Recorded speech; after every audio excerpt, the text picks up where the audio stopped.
So we've had some listeners reach out with some questions about sex, and more specifically, questions about female orgasm. For most young couples getting married, you know that while sex is awesome, it takes a while to develop sexual competence. So we brought onto the show for an interview with Verlinda, an expert in the field of sexuality, Shannon Ethridge. Let's jump straight into that interview, and then we'll have a few closing thoughts afterwards. Oh, hold on before we go there. If you're a little nervous about what you're about to hear, don't worry. This interview is not lewd, nor is it at all crude. I think it's quite dignified, but it is very, very detailed. There's no beating around the bush. And so we are in the family category on iTunes. So if you're listening with your family, you might want to save this one for later. Without further ado, here's the interview. Welcome to the Only You Forever podcast. If you want to build a thriving, passionate marriage, we've got the research, the truth, and the answers you've been looking for. And now, here are your hosts, Caleb and Verlinda Simone Gendel. Hey everybody, this is Verlinda from the Only You Forever podcast, and today I have a very special guest with us, Shannon Ethridge. Shannon, I am so excited to have you with us today, and I know you'll bring a wealth of information to our listeners, so thank you so much for joining us. You bet, Verlinda. Thanks for inviting me on your show. Oh, I think it'll be great. Just before we start, I want to share a bit of your background with our listeners here. Shannon Ethridge is a million-copy best-selling author, international speaker, certified life coach, and advocate for healthy sexuality. She has a master's degree in counseling human relations from Liberty University, and she's been married for 25 years and is from Texas.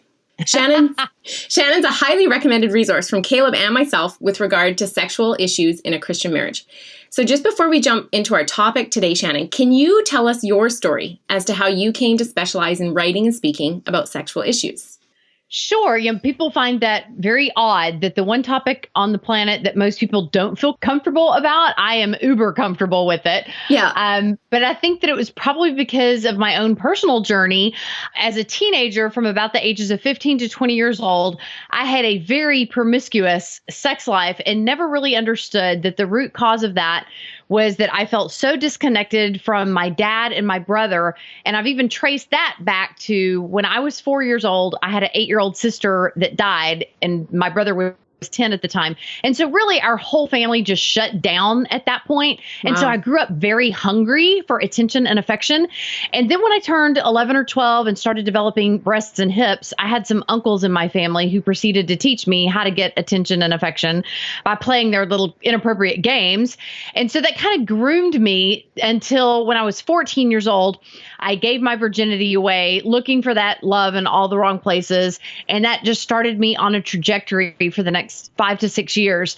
But then in my early 20s, I met a 6'7" tall spiritual giant too by the name of Greg Ethridge, who was still a virgin. And I just remember thinking, wow, that is so great for you. And I didn't think he'd want to stick around with a girl like me. And so I told him a little bit about my past. And he just said, Shannon, I don't love you because of your past. I love you because of who you are now and who God created you to be. And I want to help you become who God created you to be. And so I just assumed that putting this wedding band on my finger was just going to magically transform my sexuality and just fix all my problems. But it was a few short years into our marriage that I realized that no, I have to go through some counseling and sift and sort and separate the emotional baggage that I brought into this marriage. And so it was through 6 months of intense group and individual therapy that I really caught the vision that I am so not the only woman on the planet who has experienced sexual abuse, promiscuity. But then after I got married, I kind of sexually shut down. It was like, okay, well, I can't be acting out with these other men. So I just kind of had to flip that switch and turn it off. But that also meant that I was turning it off with my husband. So I basically I swung from one end of the sexuality pendulum with acting out and swinging too far to the left to swinging the opposite direction too far to the right and being too conservative and uptight about it. And I've had to just learn to find a healthy middle ground where I'm an interested and motivated sex partner, but only with my husband.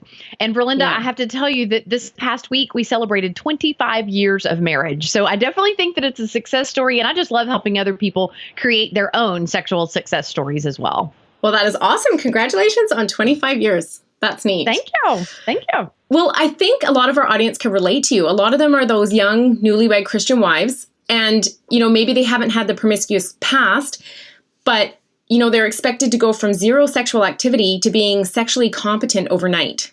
Right. And girls work different than guys. And this topic's come up with several people that Caleb and I have helped. So my question here is, why is it that guys are like, boom, ready to go, and girls, it takes work to have an orgasm? It doesn't seem fair. It doesn't, but I think that God did wire us in such a way that he leveled the playing field somewhat, because not only are men able to be ready at boom, the drop of a hat, they also finish at boom, the drop of a hat. Yeah. Whereas, sometimes it takes women much, much longer, sometimes 10 times longer than it takes a man.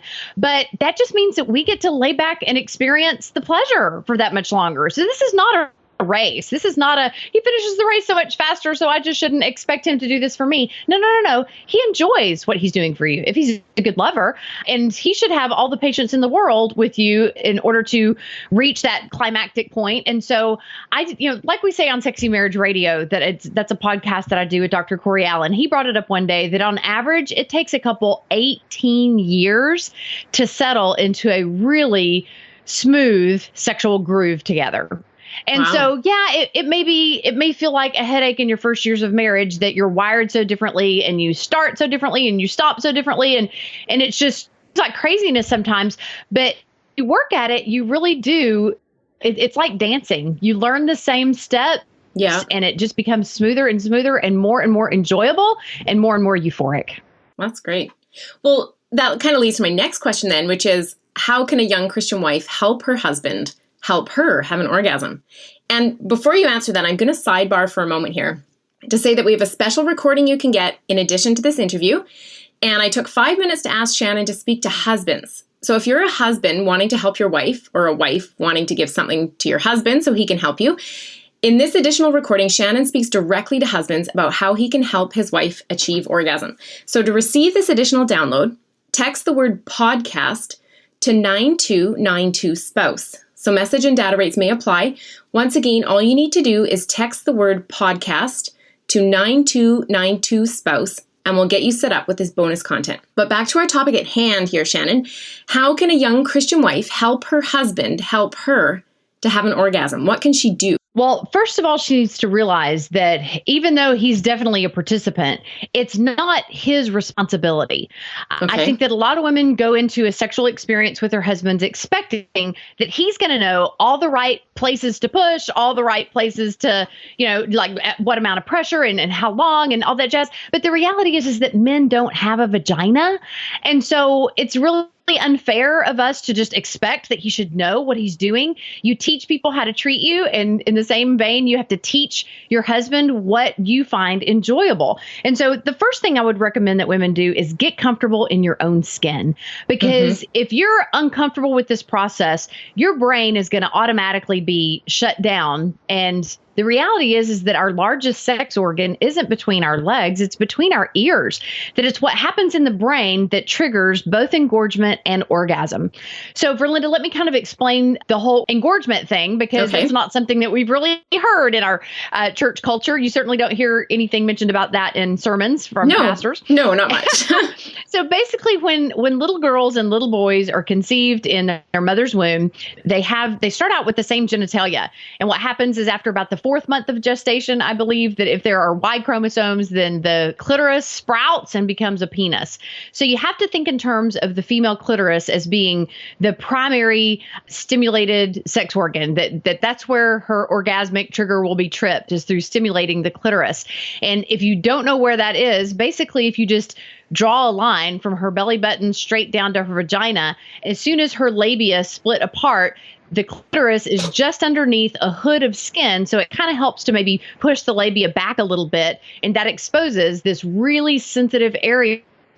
And so you can imagine that if a man is trying to have sex with a limp penis with no blood supply there, it's not going to be very effective. Well, the same is true with the woman having an orgasm. She's not going to be able to trip that trigger unless there's a sufficient blood supply there to really engorge that clitoris and makes it feel spongy, such that any type of pressure or touch is going to be very, very sensitive. Whereas if a woman has her husband touch her directly there without any type of engorgement, it can feel either just uneventful or it can even be painful. So husbands need to remember this is not an elevator button pushing exercise. This is not a vending machine where if I just touch this, often enough, it's going to, spit out the candy, if right, so to speak, with the vending machine analogy. You have to understand that she needs to be turned on before you ever touch her. Mm-hmm. So spending sufficient time in foreplay of kissing and breast fondling and massage and, touching other parts of the body is going to create that oxytocin flow such that the blood flow gets to the clitoris first. And then by the time you touch her clitoris, it feels really, really good. But the most important thing that the wife needs to understand is that you have to cooperate with this process by letting your brain engage sexy thoughts or fantasies, because if it doesn't, the pituitary gland isn't triggered to send that blood flow there to make this process so much easier. Okay. So should a woman expect to have an orgasm every time they have sex? Well, here's the thing. I don't think that she should put pressure on herself that she has to perform. This is not a performance. Yeah. But she has the right to. So even if, I think a lot of times women get hung up on, well, it takes me so much longer and I shouldn't expect him to put out that much energy, especially late at night after a long day. And it's like, no, if you want an orgasm, you're entitled to an orgasm. But again, you need to be a full participant in the process. This is not just, It's your responsibility to bring the orgasm, make it happen. No, you have to mentally engage and physically engage and really jump on board that train in order for it to take you where you want to go. Okay, that's good. Now, I did have a question from somebody they asked me once, and it was, I can't have an orgasm without clitoral stimulation. And they sounded as if they thought that was a bad thing and they were ashamed of it. What would you say to that? I watched a documentary not long ago on Netflix. I think that it was called Orgasm, Inc. But it was basically how so many people have perpetuated this myth that women should be having orgasms through vaginal intercourse, and that if she can't have orgasm through vaginal intercourse, there must be something wrong with her. Mm-hmm. And nothing could be further from the truth. Actually, research shows that it's probably more like 17 to 30% of women are able to have an orgasm through vaginal intercourse, and hallelujah, more power to them. I don't fall into that category. I fall into the majority of the more like 70 to 85% of women who need clitoral stimulation in order to reach that place. Also realize that there are two different kinds of orgasms. Actually, there are three different types of orgasms. Okay. So there's the one that I just described, where there's clitoral stimulation and it's a clitoral orgasmic response. But there's also a G-spot orgasm. And how I describe that is that if a wife is laying on her back and her husband has his finger inside of her, and I recommend the middle finger just because it's the longest, and he has his palm facing the ceiling, such that the pad of his finger, the fingertip where the fingerprint is able to make a hook motion and stroke the anterior portion of her vaginal canal. Basically, it's the portion of her vaginal canal that's closest to the nerves that run down through the clitoris. But if he does that long enough and just right, he will trigger an orgasmic response that will freak them both out, because here's what most women don't even know that their bodies are capable of experiencing. A G-spot orgasm, it releases certain glands inside the vaginal canal, and it expresses a significant amount of fluid. Like you might expect to expel up to like a fourth to a half a cup of fluid. And you may think, oh my goodness, I must have wet the bed. But here's the thing. If you will just empty your bladder before engaging in this process, you will know that it's not urine. Also, urine is yellow and has an acidic smell to it. And vaginal secretions do not. They are clear and they don't really have much of a taste at all, from what I've been told by my husband, or they actually have they can have a sweet taste according to what she's eaten. And I've heard that pineapple is a really great thing to sweeten that juice. But just be prepared that you need to have not just a towel. It can actually soak through a towel. You need to have a waterproof crib pad, which is something you can pick up at any baby store. But, something that's waterproof to where neither person is going to have to sleep in the wet spot that night. But I told you that there's three types of orgasm. So in addition to the clitoral orgasm, in addition to the G-spot orgasm, There's also a blended orgasm. He has to really know what he's doing, but it's certainly something that men can learn with a little bit of coaching from his wife. It's basically that he has his finger inside her vaginal canal, stroking that anterior portion and creating a G-spot orgasm, while at the same time using his tongue or fingers or marital aid or whatever to stimulate her clitoris to where he triggers an orgasm from both those places simultaneously. Now, this is likely to put a woman on the ceiling with fingernails dug into the ceiling texture. It's pretty intense to experience both of those at the same time. But, it just takes practice. So the idea of, I don't think I could have an orgasm every time, for those of us who are a lot more experienced and maybe been married a lot longer, then the idea of having an orgasm every time isn't intimidating at all. That's just kind of the expectation. It's like, of course, we're going to engage in sex and he's going to have his orgasm and I'm going to have mine. And what I really recommend is that the couples prioritize her orgasm first, because the reality is that after a man has an orgasm, there are hormones that are released that make him very, very tired and sleepy. Whereas for a woman, it's the opposite. When her hormones are released that she had an orgasm, she wants to mount that guy that just made her feel that way. She wants to be made love to. And so making sure that she has her orgasmic experience first, just kind of make sure that both partners are totally satisfied by the time it's all said and done. And Verlinda, one more thing I want to add, that whole notion of Sigmund Freud saying that women just had penis envy, they just wish they had one of these. My philosophy is, excuse me, men can only orgasm one way and women can orgasm 3 different ways. Yeah. And men can only orgasm once before he has to have a refractory period or a rest period before he's ready to go again. Whereas women can have one orgasm after another until she just can't take it anymore. And then there's, the matter of how many nerve endings are in the sex organs. A male penis has 4,000 nerve endings, but the female clitoris has 8,000 nerve endings. So we have twice as many nerve endings. I hadn't heard that before. Yeah. So this notion that sex is just a woman's marital duty rather than her marital delight, nothing could be further from the truth. And the notion of us having penis envy, I think that is totally ridiculous, because why would a woman want a shotgun when she already owns a semi-automatic? That's awesome. So women have to catch the vision that, okay, this is not just something I do to satisfy him. There's so much pleasure for me to experience in this connection. I just need to focus on what I need to be focusing on, and that's something sexy that's going to send these signals to my brain, to the pituitary gland, and to my clitoris, because you cannot experience orgasm thinking about the grocery list and the remodeling project and what the kids have going on at school tomorrow. I mean, you have to engage the brain to create an orgasmic response. Right. That's good. Well, I think it's interesting too what you're saying about the brain, because, people come into a marriage, they might have anxiety about sex or their body. They might have shame from their past, but it's possible. Obviously, from your story, it's possible to get past that. How do you recommend? Like, you recommend counseling? And counseling is often a good approach, but some people would rather just kind of read a book and see if they can't overcome it on their own. It's certainly a much cheaper option. Yeah. And so a couple of books that I can recommend, a book that I wrote several years ago for the mainstream market is called The Sexually Confident Wife: Connecting with Your Husband, Mind, Body, Heart, and Spirit. We lay out very clear plans on how to accomplish the big O. Okay. And then also, if they would prefer a Christian book, my most recent release is called The Passion Principles, about celebrating sexual freedom in marriage. And there's also a very clear plan on how husbands and wives can maximize the pleasure that they experience with one another.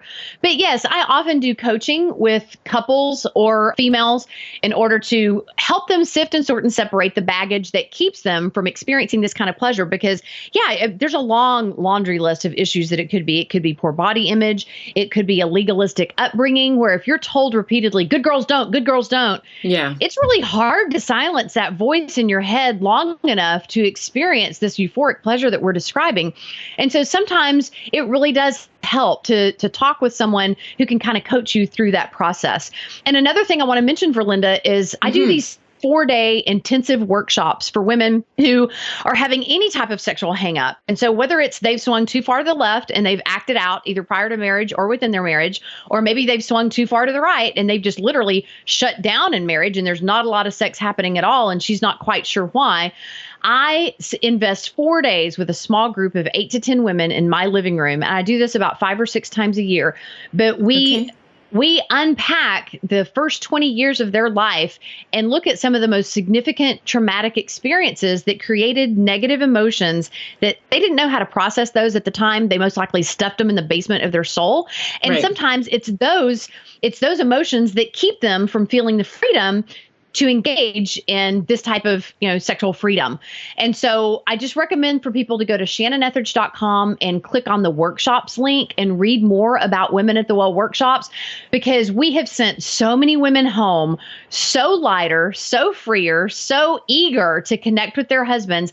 I've actually received flowers, letters, and candy from husbands saying, oh my goodness, awesome. the wife that I sent to you is not the wife that you sent me back. And I just love hearing those success stories that couples just have these major sexual breakthroughs. Because here's the thing. If you've been married a year, 10 years, 20 years, there's still many, many, many years ahead of great sexual connection that you could be having if she could just learn what is it that's really holding me back and overcome that hurdle. And here's just one last thing I want to throw in. Yep. You and I have been talking about how scary it is, when we have parents that are growing older and then we're the next generation to grow older. Yeah. But the best preventative medicine against degenerative disease, specifically Alzheimer's, is actually frequent orgasm. Really? Yes, it lights up parts of the brain simultaneously that no other activity accomplishes that. And so there's so many physical, medical, spiritual, emotional, mental, sexual, relational reasons to get in touch with your sexuality and become the sexually confident wife that you deserve to be. That is awesome. Just thank you so much, Shannon. How can people learn more about what you do? You mentioned shannonethridge.com. Yes, if they will go to shannonethridge.com, basically our ministry kind of has several different directions. We offer the coaching with women or with couples. I don't do coaching with men alone. It has to be in the context of a couple. Okay. I also do speaking at churches or retreats or whatever. Then we offer a plethora of books on all different types of topics of sexuality and different age ranges, whatnot. And then we do these workshops.